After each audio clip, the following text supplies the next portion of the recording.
Hey guys, what's going on? It's Dan Giesling, and welcome to a PAX East vlog. We're going to do a recap of all the memorable moments and interesting individuals I had to chance to meet with and hang out with, and also some other stuff that's been going on. But first and foremost, I had a great time at PAX East, both I guess you could say professionally and personally. That's probably the best way to say it. But this was the first time being at a PAX East or any sort of con.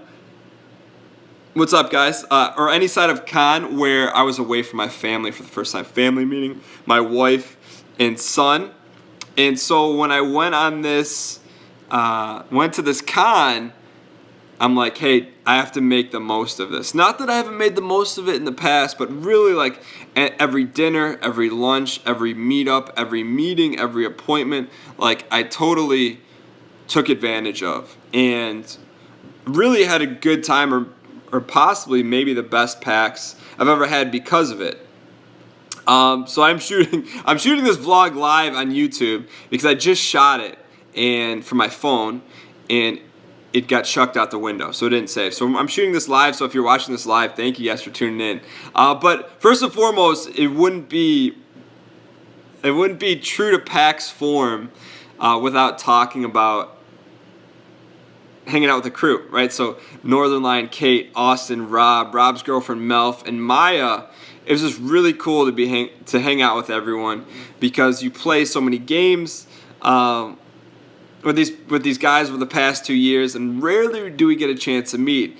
And so over the past, I haven't seen these guys in 2 years, so be able to hang out with them was really a blast. And kind of a couple of the highlights were, first and foremost, karaoke. I've never done karaoke in a rented room, and I'm pretty reserved, but it was just a really fun time to like kind of let loose and just hang out with everyone. And of course, 80% of the song selection that I picked was Kanye West. It was just cool to see everyone having fun doing their thing.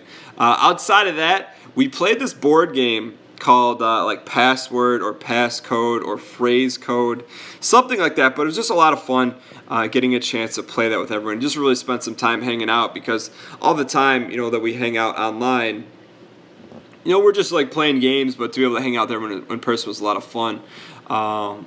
And there's a lot of highlights, everything from walking away from the last passphrase game, dropping a Zetterberg, just stuff like that, and just karaoke was the stuff that I remember from this PAX East in terms of a favorite moment.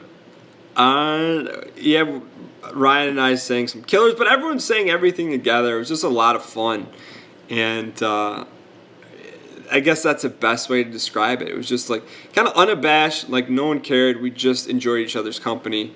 And I guess one of the rare things that I could say is that at every dinner or lunch or anything we hung out at, which is really rare for me at least, is that no one like whipped out their phone and was like, well, what's everyone else doing? It was really, I don't think I've done that in forever, where it's like you kind of notice everyone was just hanging out and not like worried about anything else, because I think everyone appreciated the fact that we don't get a chance to hang out with each other that much, and so the result was a ton of fun. Outside of that, another kind of bizarre, weird, and cool experience was, I've shot videos and done collaborations and streams with Wolves at My Door, but to see him streaming live from the Intel booth at PAX East was weird because, I've met Jay a bunch of times, but to see someone you watch, I watched Jay's stream, but to see him streaming live in person from behind is really kind of bizarre. But it's cool because his community there was all like mini Jays. Like they're wearing, floral patterns and like washed out pastels. But it's just like his community was there. I had a chance to meet B00 and his brother Pungence. So it's cool talking to them. I talked a lot to B00. Had a chance to meet Tyler from CIG. He's one of the community managers. He pops in our streams a lot in the Star Citizen stuff, so it was really cool to meet and hang out with him for a while. Had a chance to meet Surix. A lot of you guys may know Surix from Kate streams and does collaboration with her. Surix was awesome. We did a few karaoke collabs. She was usually the R&B singer. I was usually the rapper. But she did the bullet. I'd say a couple highlights from karaoke. Cirx did Bulletproof, and then Kate and Cirx did this like K-pop song. That was pretty legendary. I have a video of it. But outside of that, who else? I'm gonna give you guys some other highlights. Finally had a chance to meet Melf's girlfriend Maya, who's the original Swedish Pizza. And I had a chance to meet Das Medi, who's a streamer that I watch. He does a lot. I had dinner with him. He streams a lot of Arma role-playing. Had a chance to meet Andy Milanakis finally. We've kind of went back and forth on Twitter a little bit. He's a really nice guy, and I'm glad to see all the success he's having on Twitch IRL. Had a chance to meet Ed from Elite Dangerous, the community manager there. Really, really nice guy. Really thankful for the opportunity to stream from their booth live on the PAX floor. Stream was a lot of fun. We spent the entire 2 hours creating a Hulk Hogan character in the new Elite Dangerous character creator. And I'd say, what's up, Kyle Brown Yeet? I'd say one of the things, the most impactful thing, before I talk about the most impactful thing, went to my first Bar Citizen. So Bar Citizen is a Star Citizen community event. Most often when there's a con, or sometimes they have them, monthly or bi-monthly in certain cities. It's just a community event where Star Citizen people get together, hang out, and talk about the game. But both Disco and Tyler were there. It's awesome to see the kind of outreach both those guys do as community managers for Star Citizen. So that was a lot of fun. But one of the most impactful things I did is I had dinner with Force Gaming and his wife. And Force is, a friend we met at last PAX East, played some Magic. But just to be able to sit and kind of talk inside baseball to Force about YouTube, and in particular, like kind of my next steps in YouTube and how things evolve and are going to change, I really, really appreciate the chance. He's really successful in YouTube, so to be able to sit there and pick his brain was really, really valuable and gave me a lot of insight in terms of things I want to do and change. So just to be able to be friends with someone like Forrest and to have kind of his guidance and have a chance to hang out and get to know him and his wife a little bit better was awesome. And so in terms of like impactfulness, that was up there, man. I really walked away from that dinner kind of gassed up and ready to go. But outside of that, one of the things I don't really do is I don't really fan out. I don't really like fanboy out. I don't know why. I don't mean to say it like sound like a jerk or dude, the Dan's too cool. I'm just not like that. So one of the things that I'm gonna set the stage. So we were the NLSS crew. We were at lunch, and it was day 2 of PAX. And I go to Ryan, and I'm like, "Hey, Ryan, what are the chances? Do you think that I run into this YouTuber that he knows I like? And this YouTuber, whenever I really need to laugh." And in terms of like when I say laugh, like laugh until I cry, like I put on one of his videos because he's just really funny and does a great job. It's kind of over the top, but it's done really well. And it's just whenever I need to laugh, I watch this video. So anyways, I go to Ryan. I'm like, hey, what do you think the chances are of me running into this YouTuber? And he's like, 25%. So we leave lunch. We go. Thanks, Sasha. So we go to PAX East, and before we even get to the main hall, right? So you walk in, there's this lobby, and you go down the stairs or escalator, and then you're in the main hall. So before we get in there, just after we're done talking to it, walking up to the escalator, and who do we see? He's right there. And like I started to like kind of fan out, but I got fired up. I saw him, like I looked at Ryan, and he was kind of far behind. I'm like, dude, he's here. And so of course, I went up to him just like, hey, thank you. And he's like, why? And I just said exactly what I said. Whenever I need to laugh, I watch his stuff. And so I had a chance to meet Cash Nasty Gaming. And from like a personal standpoint and like being fired up, like he's super humble, really nice. And we had like DM back and forth on Twitter. So, we had known each other. At least he'd known who I was or vice versa. And just really humble, but I walked away from that like completely fired up, had a smile on my face, and really made my day. And I'm just normally not like that. Like I can't think of anyone. Yeah, maybe like I'd liken it to like the same level of meeting the Karate Kid and Williams Zabka, which is bizarre. But I just really completely made my day. And there's no other way to describe it, and it may sound strange, it may sound weird, but it gave me some insight because sometimes when I meet people, and this is not to like gas myself up, you know, people are like, hey, it was really nice meeting you, made my day. I'm like, oh, that's a nice thing of them to say it, you know, not that I don't believe them, but just like, oh, it's, you know, it's a nice thing to say, but like I actually meant that, like meeting Cash Nasty, like I couldn't stop smiling the rest of the day, and it just sounds bizarre, but it's the truth, and I have no other way to describe it other than that. So that was like a really big personal highlight for me from PAX East. And the other thing, so in the next day or two, I'm going to be putting up a PAX East recap of my favorite games I played at PAX East. So the way that works is I had media access to PAX East, and the show opens at 10 a.m. on Friday. If you have press access, you can access the hall at 9 a.m. and there's no lines. It's really pretty empty. So during that 1 hour, I just ran through and played all these games. And so I'm going to be shooting a recap video of the favorite games I had a chance to play at PAX East, which is really surprising because none of these were on my radar. But it just kind of blew me away, and I'm excited to share those with you in an upcoming video.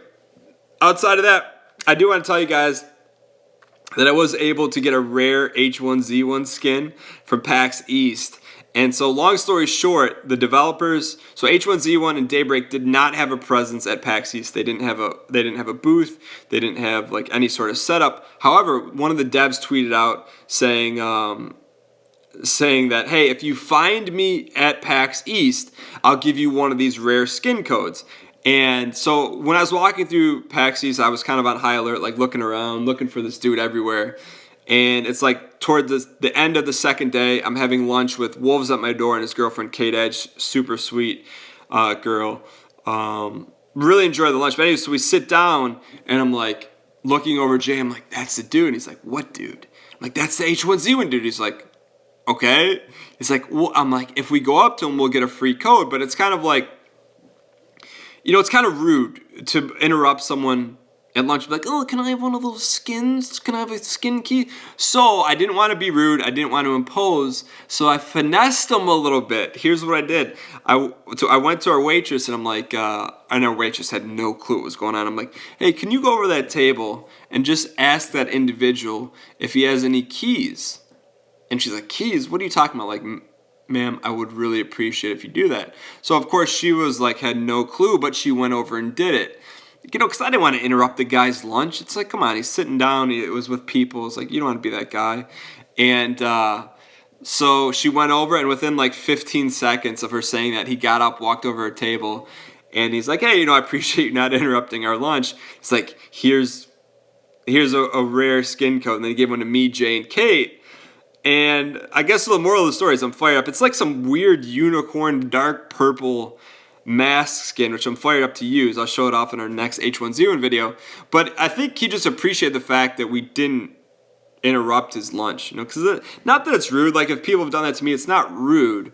But you just, I don't know. I guess you just give them a little finesse. I didn't want to interrupt someone for some pixels. Nonetheless, it worked out in our favor. But outside of that, well, if a waitress, if a waitress interrupts your lunch, it's like, oh, that's normal. She's asking, or he's asking if we want some water, some lemons, whatever.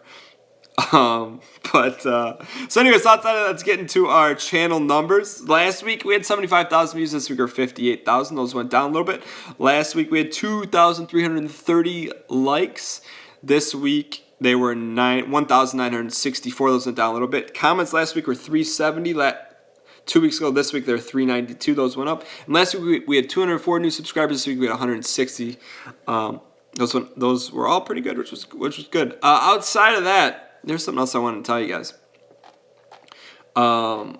You guys want some lemons? That's what people say. Oh yeah, so I want to thank you guys for the support. Ryan and I shot like a last second collaboration for not H1Z1, for Honor, and the response to that's been really positive and unexpected. You know, like I expected them to do pretty well, but they did better than I thought. So I want to thank you guys for the support on that. It was a lot of fun. We only shot 3, so all 3 are live now. But I want to thank you guys, especially for all the support on the channel. I'm excited to continue to evolve and develop and change how things are done here. I walk away from this PAX East fired up, inspired, ready to attack it from a different approach. And appreciate guys all your support and feedback on that. And if you happen to tune in live to this vlog, thank you. I've been watching the chat. I didn't want to completely derail how I normally shoot a vlog in case you didn't get a chance to see this live. But thank you guys so much for the continued support. If you guys enjoyed, thanks Gabriel. If you guys enjoyed this video, clicking the like button does help it a lot. And for those of you that were watching live that did click the like button, I appreciate it. And am I on a train? I'm not on a train. I'm going to go ahead. I'll take 2 minutes here for people that are watching live. If you guys have any questions, you can fire them off here. It's just a lot of smile. You are in Bruno Avila live. I don't know what that means. Smile. You are in Bruno Avila's live. I don't know what that means. I don't know if someone's spamming. Any more action not included? No, that series is going to be canceled. How do you come up with the questions you ask Ryan? I don't know. As you read his chat. I don't know what Bruno Vila is, but thank you for the support. I can't even join Space Citizen. No more infinite loading screens. Yes, you can. Just give it some time. All right. What's up, Brazil? Anyways, I'm gonna cut the vlog short. Thank you guys for watching live, and as always, I'll see you guys throughout the rest of the week. A lead on the horizon, perhaps. Thank you guys for the support, and I'll see you guys next time. Later. Bruno's live wants to interview. Who's Bruno live? Yeet. You're live with Brazil, mate. With the entire country of Brazil. Tell Bruno to yes, Bruno's live now. Tell Bruno to tweet me. I've never had a live stream hijacked. But anyways, thank you guys for watching from Brazil. Thanks for the love. And I'll see you guys next time.